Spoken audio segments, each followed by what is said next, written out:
rero tugomba gutaramira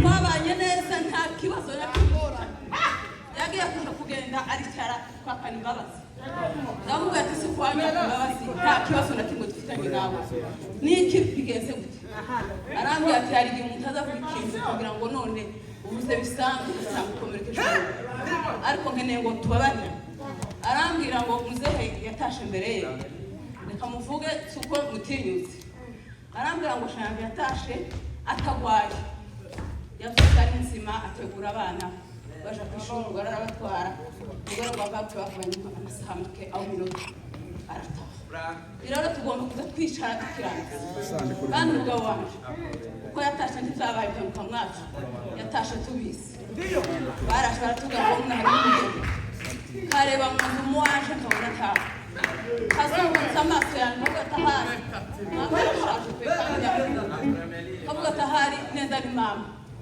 ariko siko byagenze umugabo aje aritunganya ukuja kugenda kuko reverend muze wacu bishopo yakoze iminsi 3 y'amafungo yayikoze hari cyumweru arambwira ngo jewe ndasengera kwa Rugaje muri basement namuge murazi bino bihe hari igihe bagweza shift twazwana n'icumweru akanga ati jewe ikizi iminsi ndasenga ati rero uko ugize umwanya ukabona umwanya wo kuja gusenga muno tuje mu matera musa n'umubangamiye namwe ati sinkwemera kuja kwirwa muri basement muno tuje mu matera ni dusenga ugifike udasenga ngo yumve ko umubangamira ngo ati kangende amasaha y'umutara nagera turahurira mu kanisa namwe ati sawa saa 8 ngo sigere ndamuhamagara arambwira ati zahibuse zabonye ko ngombwa kwirwamo yiriwemo iminsi 3 naho ntazi ikiri mu mutima w'umugabo yiriwemo iminsi 3 ndabizi ko yitunganyije kandi naje nizeye ko umugabo atumugana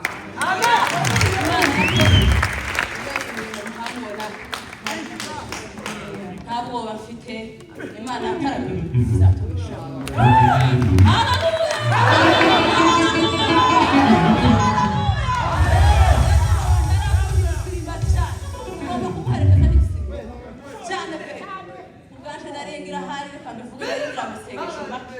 ariko ndabona umugabo wanje karasenga bavuga ati amasengesho y'umugabo wanje asaza gukomeza kandi jambo n'ubu nyine ntabwo bafite amasengesho y'umugabo wanje bitaramo yatayite bizatubesha abana batayera kandi hamwe n'Imana tacu tuzaba rero musheme musimba Vanessa Sivyosa arakoze ikicara gifite akamaro kenshi guhagomba kavuga reka dusabe espoir atangukira twe gudumira na espoir Mungu wa John hanyuma reka duheze askofu mushumba hano baravuze ngo baravuga buke kugira ngo Imana ishimwe Imana ishimwe cyane mumbere Imana icubahiro Let us give God glory. mumbere Imana icubahiro uyu munsi kuba To be here today, to be here for John. God has missed him and has taken him in his kingdom. Can't you see that it is worthy? Can't you see that it is worthy? Even if people say that time. But thank God that he has taken John. Amon and Udia. And families of John. The Bible says, relieve each other's pain by telling each other these words. And the words that you tell them, it is the truth of God. These are not the words of people. These are the words of God. If a person can say something, we have missed each other. And I am very curious to see John. To see John once again. I was sitting and thinking if I could dance with him once again. I thought about when we used what God has said. God said a word, and God has fulfilled. Let us talk. Let us talk what God has said. We talked about 5 resurrections of Christians. But the time of America is very difficult. The time of America is very difficult. John is not dead. He is not dead. We are sitting with him. We are sitting with him. We are sitting with him. The whole church is sitting with him.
hanyuma tuze gusoza. Reka tere haleluya hanyuma twica. Wanasifiwe. Yesu cyubahiro. Yesu cyubahiro. Ndabari iyo n'ibyishimo. Muri bimwe yazozona yako yo. Yageza yitokeza amateraniro. Tugomba kwitokeza tugakora ivyo yageza akora. Kubera kuva mu materaniro niho yageza bikore. Kandi kirakundaga kusi. Tugomba kusina bakamuza mumva ibintu kibirarituka. Haleluya! Wanasifiwe. Kiruhura kirurani kiti yacu. noneho twagenda dukumburana umwe akohereza undi undi akohereza undi undi twakuriza kibura badata none ga sinoroha nica hajya witose umunota uba nukiyageza tuve ngo amen amen tuve ngo amen haleluya abe n'abafite imishinya muzamura amaboko asinga tuve ngo haleluya tutarokowe muri iki kiriro cya kiruhura bijya bintu zose tuzadukora hariya hirya iwanyu naho uba tuba tubeshe cyane zo bintu mpamvu yo kwakisha ibintu n'ubundi turamwerekeza uzobwira ngo amahirwe kugera mu bwami niyo bazoba naho ibindi byose tugomba gusindagira neza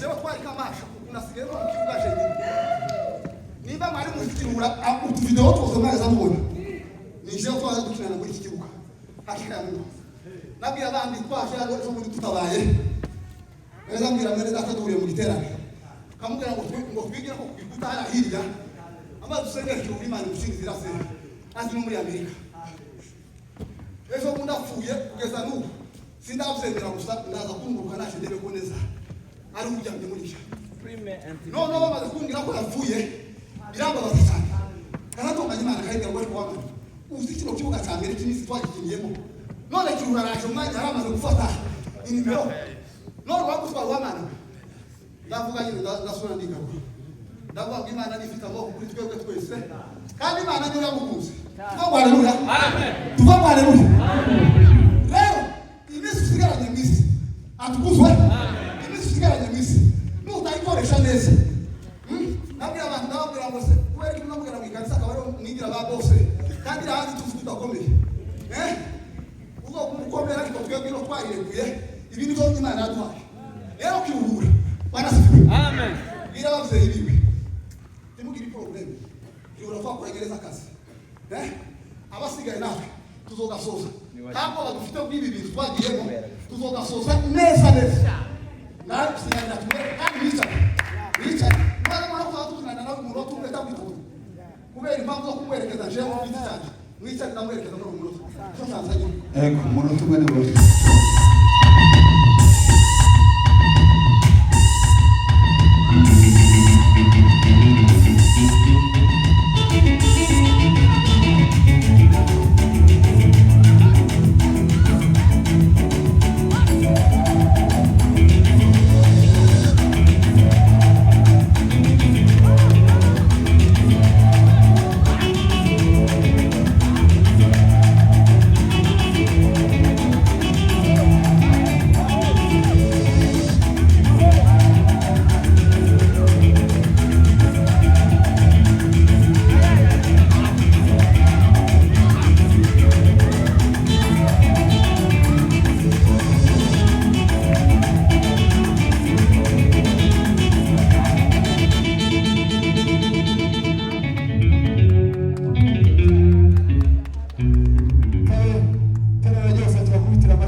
Kurutira imirimo yose imaze gukorerwa hano amashyi twese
noneho twumvikane ko turasoza reka twumve Nyatutsi wenyine yumva neza ziviwe nimba atanga haleluya nimba avuga ngo dusubizeho turamba tuguka. Hallelujah. Amen. Hallelujah.